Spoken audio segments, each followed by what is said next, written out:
नमस्कार साथियों, मैं सरिता। स्वागत है आपका मेरे कहानियों के चैनल कुछ भूल गए कुछ याद है मैं। कभी यह कहानियाँ आपको आपके बचपन में ले जाएंगी, कभी किसी पुराने दोस्त की हंसी याद दिलाएंगी, तो कभी किसी ऐसे रिश्ते की चुभन जिसे आप भूलना चाहते थे पर भूल नहीं पाए। तो आइए चलते हैं उन गलियों में जहाँ कुछ हम भूल चुके हैं और कुछ आज भी हमारे साथ हैं।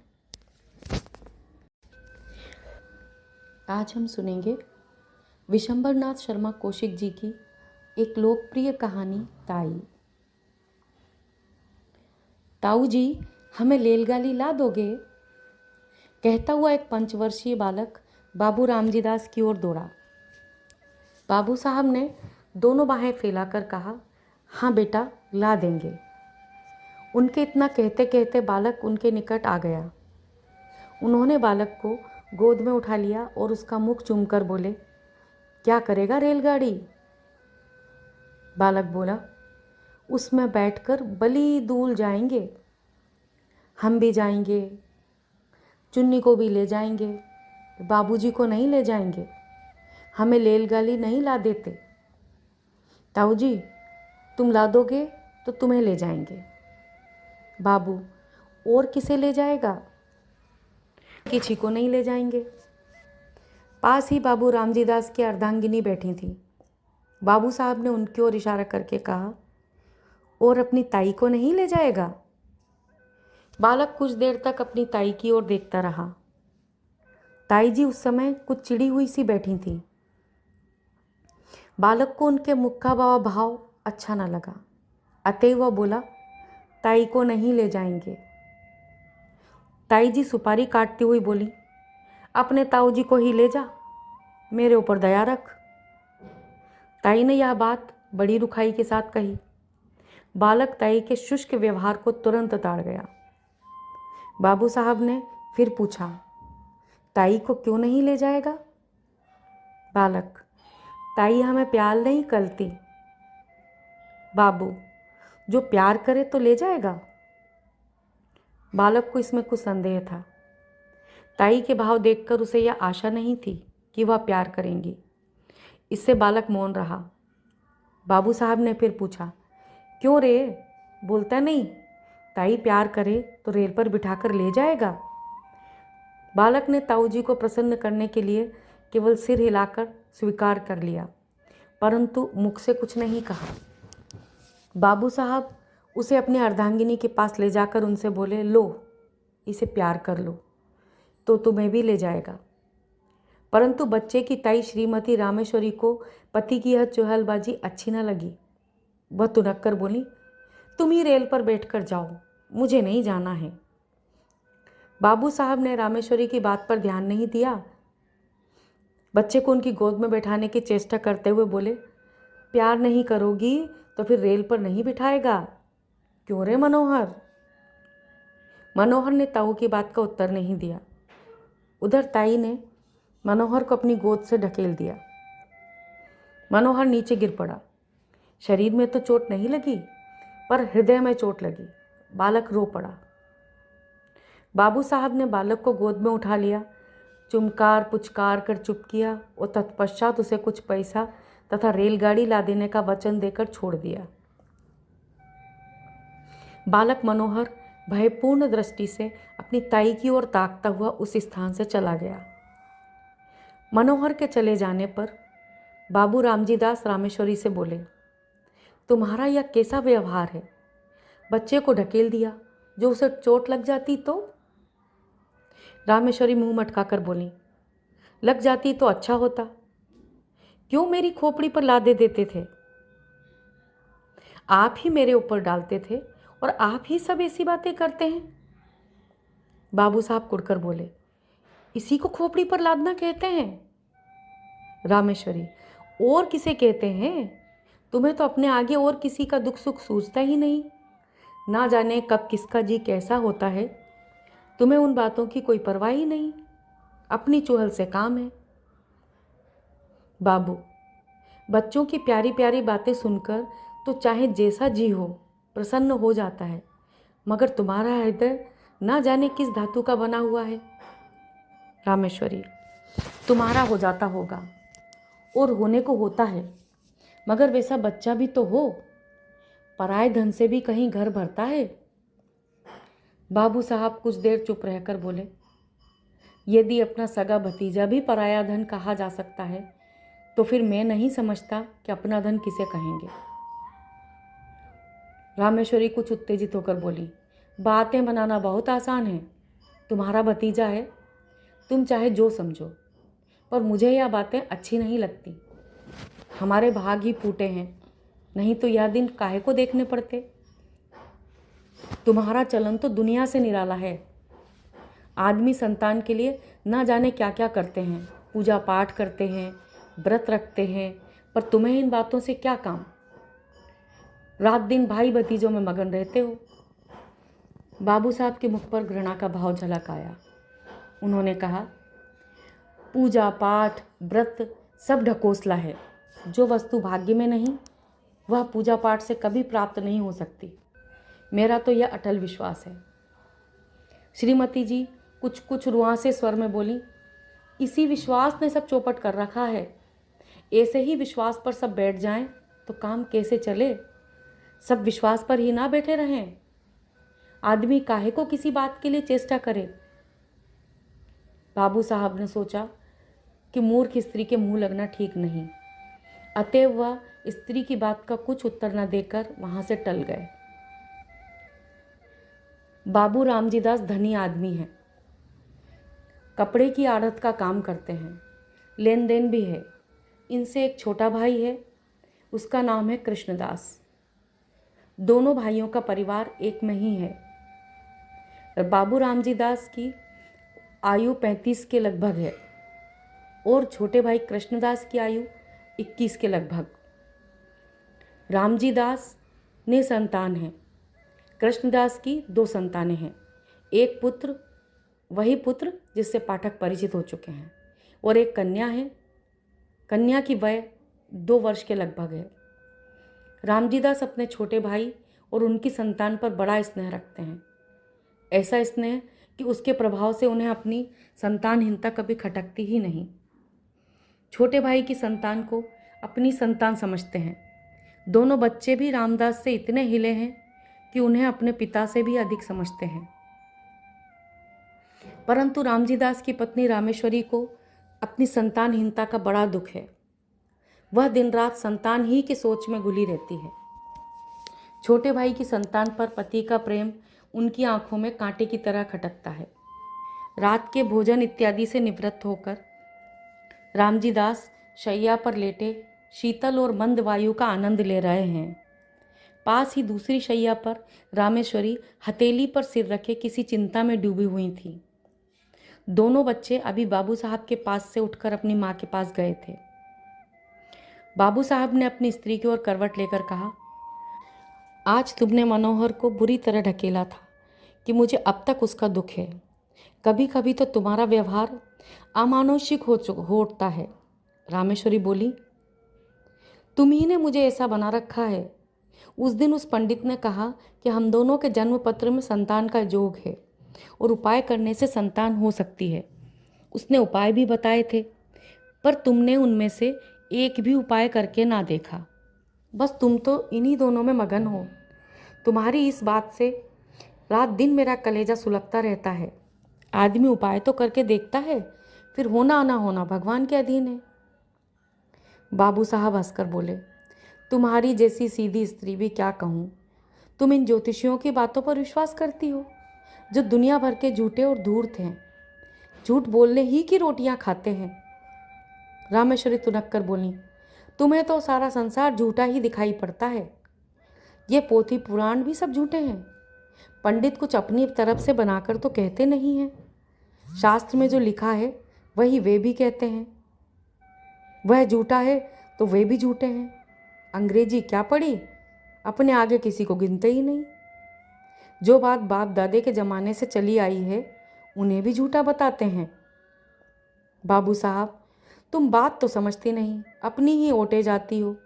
मैं यह नहीं कह रहा हूँ कि ज्योतिष शास्त्र झूठा है।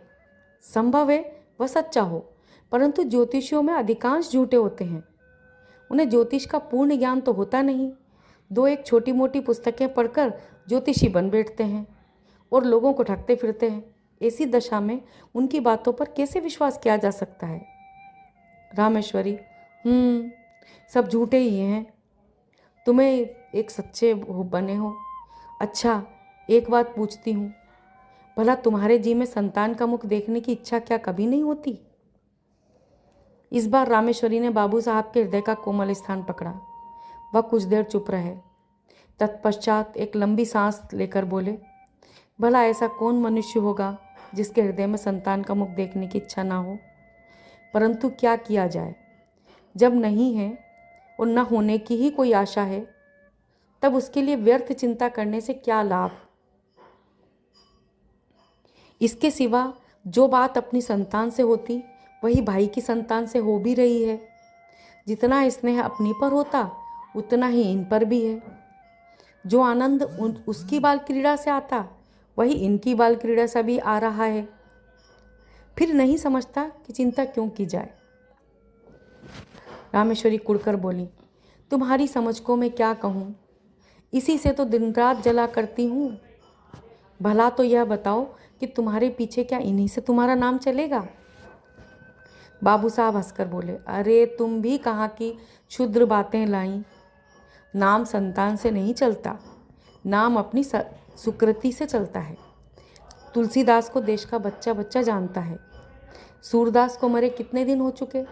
इसी प्रकार जितने महात्मा हो गए हैं उन सब का नाम क्या उनकी संतान की बदौलत चल रहा है? सच पूछो तो संतान से जितना नाम चलने की आशा रहती है उतनी ही नाम डूब जाने की संभावना भी रहती है। परंतु सुकृति एक ऐसी वस्तु है जिसमें नाम बढ़ने के सिवा घटने की आशंका रहती ही नहीं। हमारे शहर में राय गिरधारी लाल कितने नामी थे, उनके संतान कहाँ हैं? पर उनकी धर्मशाला और अनाथालय से उनका नाम अभी तक चला आ रहा है। अभी न जाने कितने दिनों तक चला जाएगा। रामेश्वरी, शास्त्र में लिखा है जिसके पुत्र नहीं होता उनकी मुक्ति नहीं होती। बाबू, मुक्ति पर मुझे विश्वास नहीं।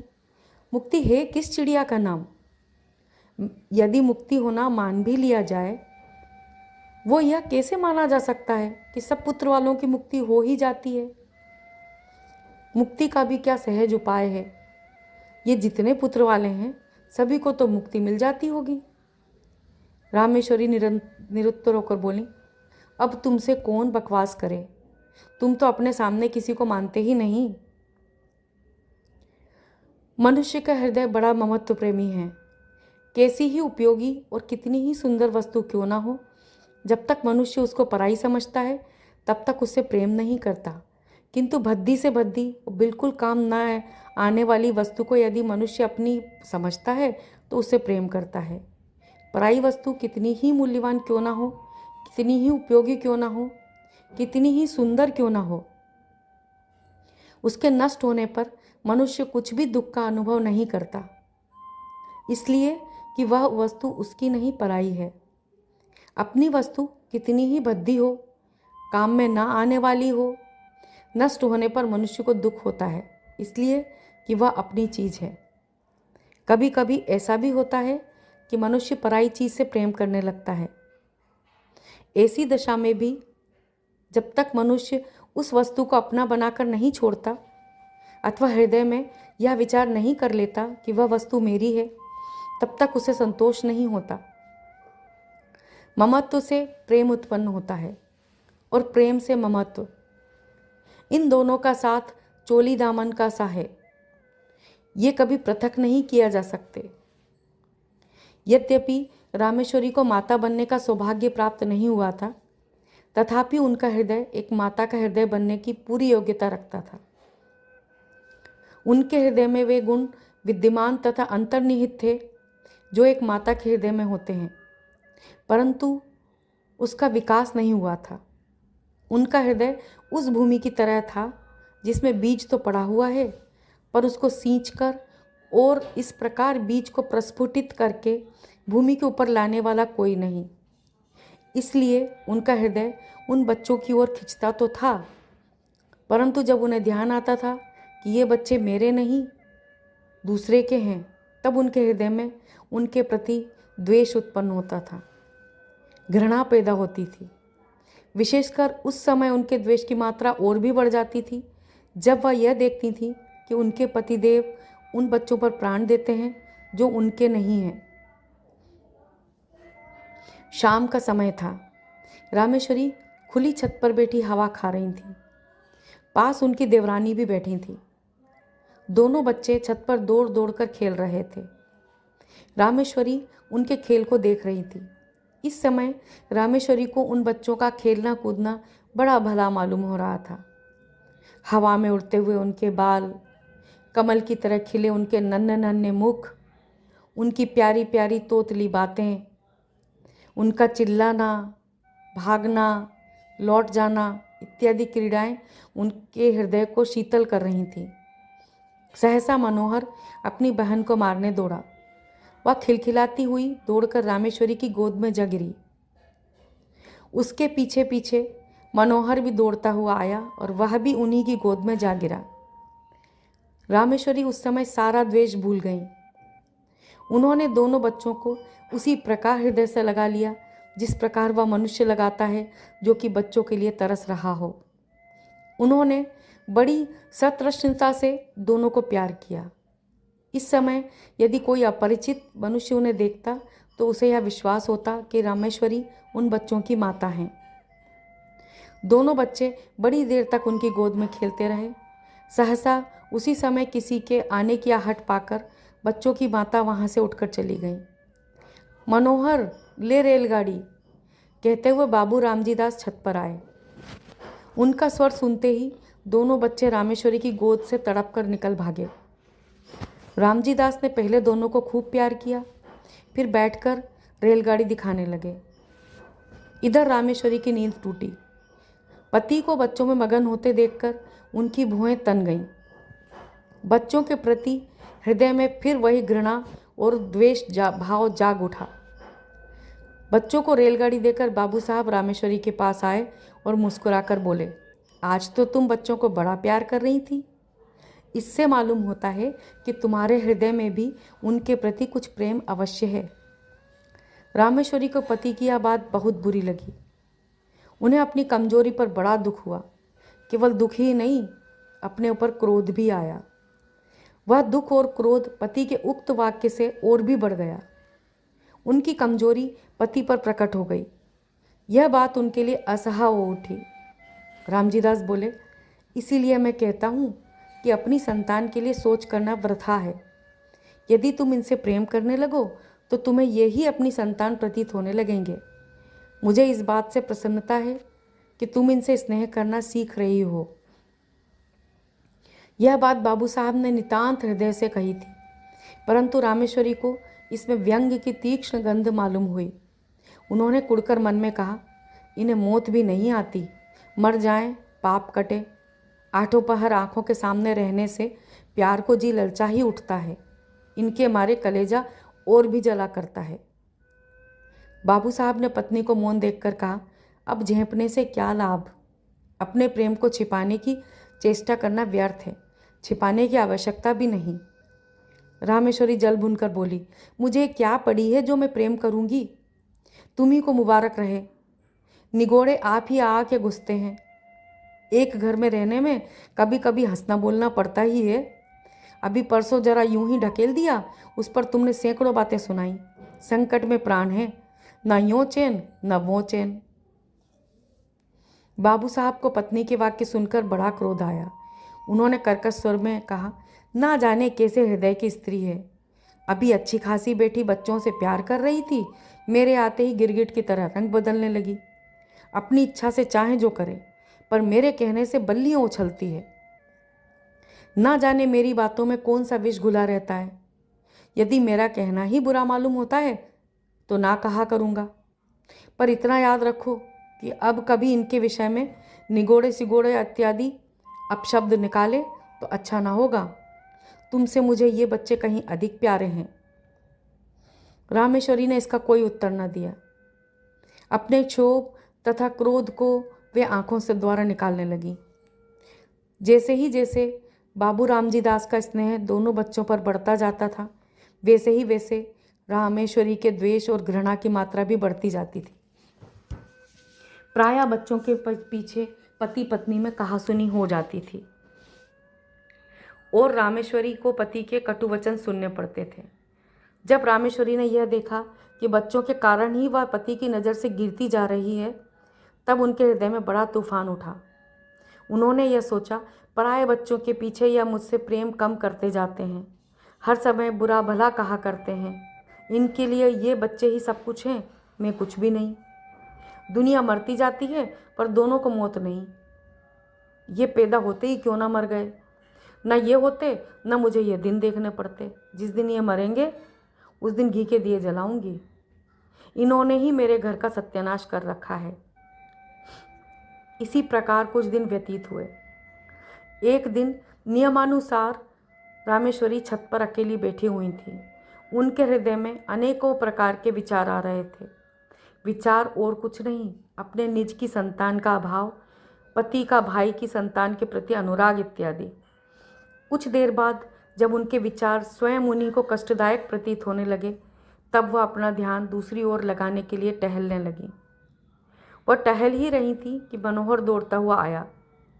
मनोहर को देखकर उनकी भ्रुकुटी तन गई और छत की चारदीवारी पर हाथ रखकर खड़ी हो गई। संध्या का समय था। आकाश में रंग बिरंगी पतंगें उड़ रही थीं। मनोहर कुछ देर तक खड़ा पतंगों को देखता रहा और सोचता रहा कि कोई पतंग कटकर उसकी छत पर गिरे तो क्या आनंद आवे। देर तक गिरने की आशा करने के बाद दौड़कर रामेश्वरी के पास आया और उनकी टांगों में लिपटकर बोला, ताई, हमें पतंग मंगा दो। रामेश्वरी ने झिड़क कर कहा, चल हट, अपने ताऊ से मांग जाकर। मनोहर कुछ अप्रतिभ होकर फिर से आकाश की ओर ताकने लगा। थोड़ी देर बाद उससे फिर रहा न गया। इस बार उसने बड़े लाड़ में आकर अत्यंत करुण स्वर में कहा, ताई मंगा दो, हम भी उड़ाएंगे। इस बार उसकी भोली प्रार्थना से रामेश्वरी का कलेजा कुछ पसीज गया। वह कुछ देर तक उसकी ओर स्थिर दृष्टि से देखती रही। फिर उन्होंने एक लंबी सांस लेकर मन ही मन कहा, यह मेरा पुत्र होता तो आज मुझसे बढ़कर भाग्यवान स्त्री संसार में दूसरी न होती। निगोड़ा मरा कितना सुंदर है और कैसी प्यारी प्यारी बातें करता है। यही जी चाहता है कि उठाकर छाती से लगा लें। यह सोचकर वह उसके सिर पर हाथ फेरने वाली थी कि इतने में उन्हें मौन देखकर मनोहर बोला, तुम हमें पतंग नहीं मंगवा दोगी तो ताऊ जी से कहकर तुम्हें पिटवाएंगे। यद्यपि बच्चे की इस भोली बात में भी मधुरता थी, तथापि रामेश्वरी का मुंह क्रोध के मारे लाल हो गया। वह उसे झिड़क कर बोली, जा कह दे अपने ताऊ जी से, देखें वह मेरा क्या कर लेंगे। मनोहर भयभीत होकर उनके पास से हट आया और फिर सतृष्ण नेत्रों से आकाश में उड़ती हुई पतंगों को देखने लगा। इधर रामेश्वरी ने सोचा, यह सब ताऊ जी के दुलार का फल है कि बालिश्त भर का लड़का मुझे धमकाता है। ईश्वर करे इस दुलार पर बिजली टूटे। उसी समय आकाश से एक पतंग कटकर उसी छत की ओर आई और रामेश्वरी के ऊपर से होती हुई छज्जे की ओर गई। छत के चारों ओर चार दीवारी थी। जहाँ रामेश्वरी खड़ी हुई थी, केवल वहाँ पर एक द्वार था जिससे छज्जे पर आ जा सकते थे। रामेश्वरी उस द्वार से सटी हुई खड़ी थी। मनोहर ने पतंग को छज्जे पर जाते हुए देखा। पतंग पकड़ने के लिए वह दौड़कर छज्जे की ओर चला। रामेश्वरी खड़ी देखती रही। मनोहर उसके पास से होकर छज्जे पर चला गया और उससे 2 फीट की दूरी पर खड़ा होकर पतंग को देखने लगा। पतंग छज्जे पर से होती हुई नीचे घर के आंगन में जा गिरी। एक पैर छज्जे की मुंडेर पर रखकर मनोहर ने नीचे आंगन में झांका और पतंग को आंगन में गिरते देख वह प्रसन्नता के मारे फूला न समाया। वह नीचे जाने के लिए शीघ्रता से घूमा, परंतु घूमते समय मुंडेर पर से उसका पैर फिसल गया। वह नीचे की ओर चला। नीचे जाते जाते उसके दोनों हाथों में मुंडेर आ गई। वह उसे पकड़कर लटक गया और रामेश्वरी की ओर देखकर चिल्लाया, ताई। रामेश्वरी ने धड़कते हुए हृदय से इस घटना को देखा। उनके मन में आया, अच्छा है, मरने दो, सदा का पाप कट जाएगा। यही सोचकर वह एक क्षण रुकी। इधर मनोहर के हाथ मुंडेर पर से फिसलने लगे।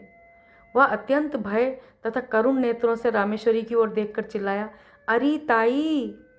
रामेश्वरी की आंखें मनोहर की आंखों से जा मिली। मनोहर की वह करुण दृष्टि देखकर रामेश्वरी का कलेजा मुंह में आ गया। उन्होंने व्याकुल होकर मनोहर को पकड़ने के लिए अपना हाथ बढ़ाया। उनका हाथ मनोहर के हाथ तक पहुंचा ही कि मनोहर के हाथ से मुंडेर छूट गई। वह नीचे आ गिरा। रामेश्वरी चीख मारकर छज्जे पर गिर पड़ी। रामेश्वरी 1 सप्ताह तक बुखार से बेहोश पड़ी रही।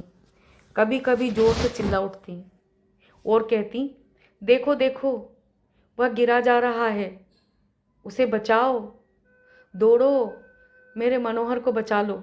कभी वह कहती, बेटा मनोहर, मैंने तुझे नहीं बचाया। हाँ हाँ, मैं बचा सकती थी, देर कर दी। इसी प्रकार से प्रलाप वह किया करती। मनोहर की टांग उखड़ गई थी, टांग बिठा दी गई। वह क्रमशः फिर अपनी असली हालत पर आने लगा। 1 सप्ताह बाद रामेश्वरी का ज्वर कम हुआ। अच्छी तरह होश में आने पर उन्होंने पूछा, मनोहर कैसा है? रामजी दास ने उत्तर दिया, अच्छा है। रामेश्वरी, उसे पास लाओ। मनोहर रामेश्वरी के पास लाया गया। रामेश्वरी ने उसे बड़े प्यार से हृदय से लगाया। आंखों से आंसुओं की झड़ी लग गई, हिचकियों से गला रुंध गया। रामेश्वरी कुछ दिनों बाद पूर्ण स्वस्थ हो गई। अब वह मनोहर और उसकी बहन चुन्नी से द्वेष नहीं करती, और मनोहर तो अब उसका प्राणाधार हो गया।